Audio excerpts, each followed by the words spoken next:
Hey everybody, this is Darren Van Dam and you're watching Flick Connection, the show that helps you get more out of movies. And today I want to tell you about some family-friendly movies that parents will actually like that you can currently watch on Netflix.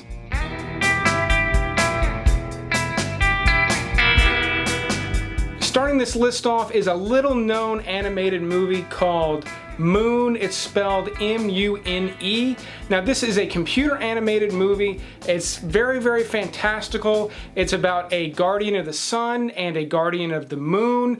The creature design is really, really impressive. The quality of the animation is lower than you're going to get out of Pixar, but it's still fairly good. It's not anything the kids are going to be disappointed by, but the visuals are really, really impressive with this one. I was really, really surprised by it. And then on top of that, it is a good story. It does get a little bit convoluted as you're trying to keep track of all these like fantasy elements that you'll be introduced to for the first time. It does play out like a really well illustrated children's book, but I ultimately really liked the story.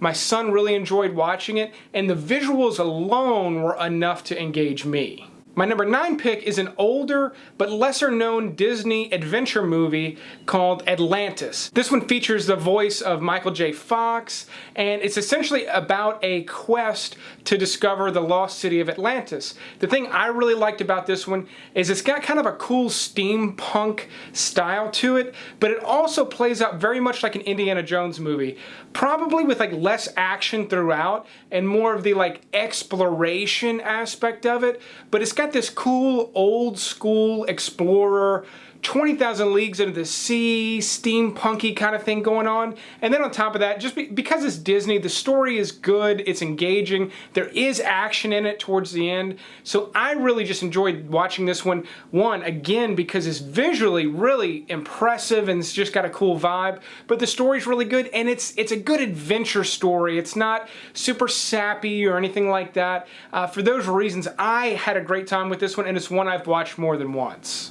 Number 8, believe it or not, I'm going with Paddington. The first Paddington movie is actually really enjoyable for adults in my opinion. The animation of the bear is great, a lot of the humor is really good. Nicole Kidman, I know this is videos for kid-friendly movies, but Nicole Kidman is smoking hot in this one. I don't know if it's just me. I can't say that. Kids are going to be watching this. Anyway, I happen to really like this one. I had no history of Paddington growing up, so I really had no desire to watch it, and I've probably watched this one on Netflix with my son more than any other movie on Netflix, just because he enjoys it, and there's plenty of elements in it that I enjoy, and I find it very easy to engage with him while watching it. We can talk about it, and again, we both really like it a lot. So if you passed on it just because you had no interest in Paddington and you've got young kids, I recommend giving it a shot.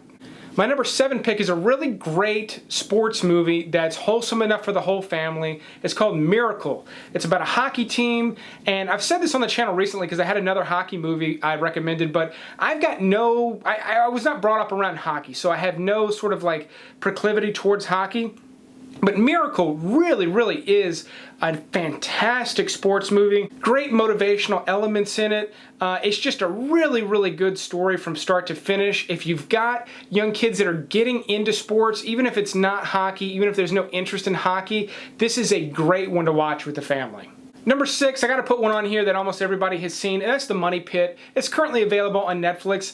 There is just because I'm recommending this for family, there is a very mild, what I'll call foreplay scene in it. It's tepid. It's Tom Hanks. He's typically really family friendly, and this one's really fun. The thing about The Money Pit is it ran on TV for what seemed like decades, but it's got so many great little moments in it that make it so rewatchable. If you have not noticed that it's on Netflix, now's your chance. If you like content like this, definitely click that subscribe button and be sure to click the little bell icon because it's the only way you'll get notified when I put a new video out. But I put a video out just like this one at least 3 times a week, so you will never run out of good movies to watch. At number 5, I recommend Kubo and the Two Strings. Now this is a stop motion movie, which that style of animation has really faded out, but this one just came out last year. It got a little overlooked, but it's really, really good. I will warn that for very, very young children, this one starts off with some fairly dark subject matter, just in the sense of like death and ghosts and things like that, but it is family friendly overall. But this one's got so many nice little adventure elements again.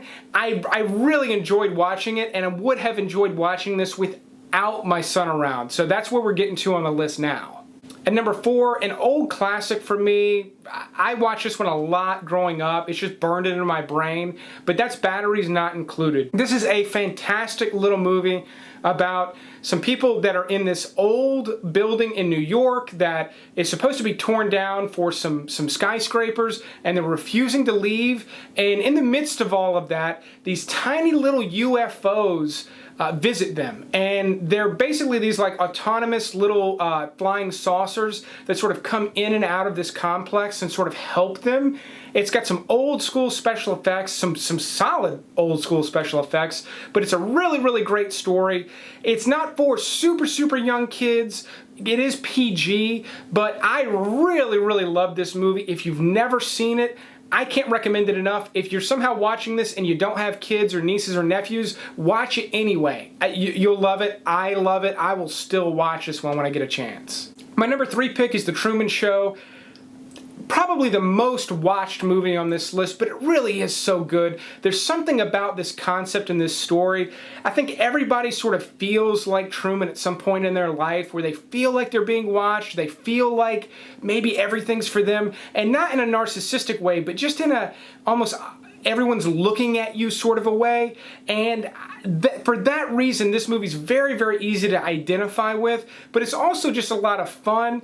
And then as you get to the end, it's really, really touching. It's possibly one of the more touching movies on this list. I absolutely love it. Another one, you do not have to have the kids around to watch this one, but it's perfectly suitable for families. Number 2 is Pixar's Coco. It really is one of the better movies currently available on Netflix, and really, young people will like this one. And when I say young people, I mean teenagers, college kids, anybody should enjoy this one. The fantastic thing about this, and really most Pixar stories, is they're so good at the storytelling aspect. This story is so good. It starts off in a direction that feels kind of familiar, and then it just goes somewhere that I was not expecting, and it continues to develop, and the story gets richer and richer. So the first time watching this one, it's just beautiful to watch, but I was really taken aback at where this story went and just how rich and developed it became. And number 1, another classic, but Ghostbusters is currently available on Netflix. It's fun for the whole family. Bill Murray is just, he's one of my all-time favorites, and this movie was an all-time favorite for me when I was a kid, and it's still great. Like, adults love Ghostbusters, teenagers love it. If you're 30 years old like me, well, I was 30 a few years ago, but it's got so much nostalgia wrapped up in it. You may have kids now old enough to watch it, so I highly recommend going and checking it out. It will not be on Netflix for long, but let me know which of these movies you'll be watching this week. I will read the comments, but I will keep making videos like this as long as you keep watching them. But thanks for watching this episode, and you will see me next time.